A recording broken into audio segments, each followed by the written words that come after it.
My name is Lorraine Mercer. I'm 40, a lieutenant colonel in the United States Army. On Mother's Day, at my mom's table, with lilacs I'd carried 5 hours still in their paper wrap, my mother looked me in the eye and said, "I wish you'd never been my daughter." I stood, squared my napkin and answered, "Then pretend you never had one."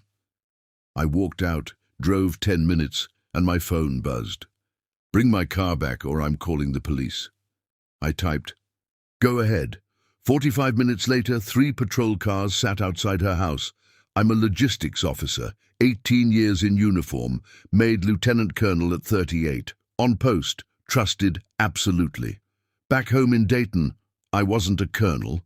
I was a line item, called whenever the furnace quit or the card got declined. My father died in 2009. My brother Wade said he was between jobs, a line he'd repeat for 17 years. So I set up an allotment, straight from my paycheck to my mother. She never once asked what I was living on. In 2014, I bought her a house outright, deed in my name. She turned in that kitchen and said, "Finally, a house of my own." Not thank you. Within a year, the street knew it as Judith's house. Only 3 people knew whose name was actually on the deed. 17 years. A roof, implants, bail, monthly gas money nobody called a loan. Every time. That's what family is for. I never spent a Christmas night there. No bedroom was ever mine. In 2025, the Army sent me to Poland for 10 months. I'd left my SUV in her garage, so it wouldn't sit dead. I came home to 9,000 new miles and a new nickname on the street, Mom's car. I didn't yell. I did paperwork, cut a second key, drove it home myself. She didn't speak to me for 11 days. 5 weeks before Mother's Day, an email hit my inbox, a credit card I never opened, maxed at $12,400, mailed to her address. The first purchase while I was in Poland was truck tires. I knew exactly whose truck. I sat weighed down with the charge history. I was going to pay it off before you saw it. It's basically family money anyway. My mother dropped to her knees. "You'd put your own brother in prison? I'm begging you." I didn't call the police that day. I wrote an agreement, 30 days to start paying or I'd name him to the bank. He signed it, smirking. The deadline came and went. Nothing. So on Mother's Day, I drove up anyway, asked one quiet question over dinner. "Your 30 days ran out, Wade. Where are we?" My mother came out of her chair. "You will not do this at my table." Then came the sentence, "I wish you'd never been my daughter." I stood, squared my napkin.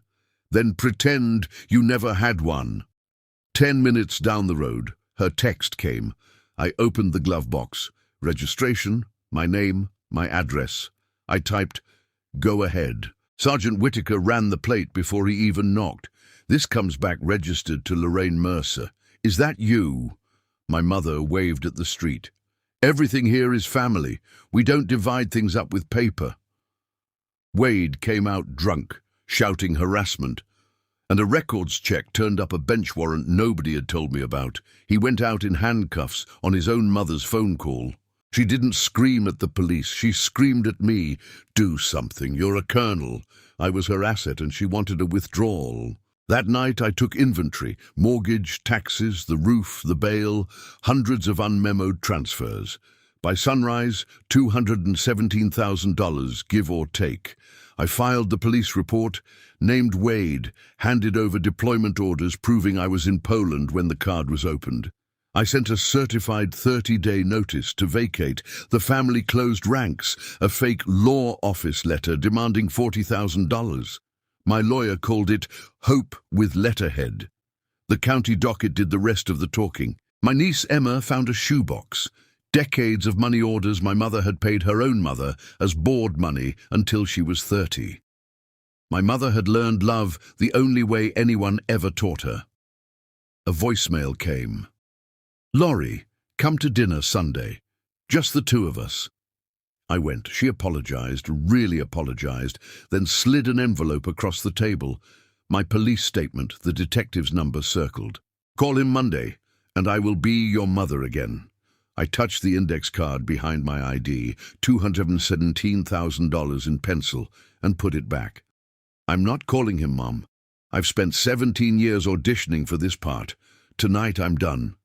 She stood so fast her chair barked the floor. You are dead to this family. I set my chair square. Go ahead, I whispered, the freest sound I ever made. I sat at the stop sign, waiting for the phone to buzz the way it always had. It stayed dark. The reaching had only ever been billing. Wade took a plea that July, restitution, $200 a month.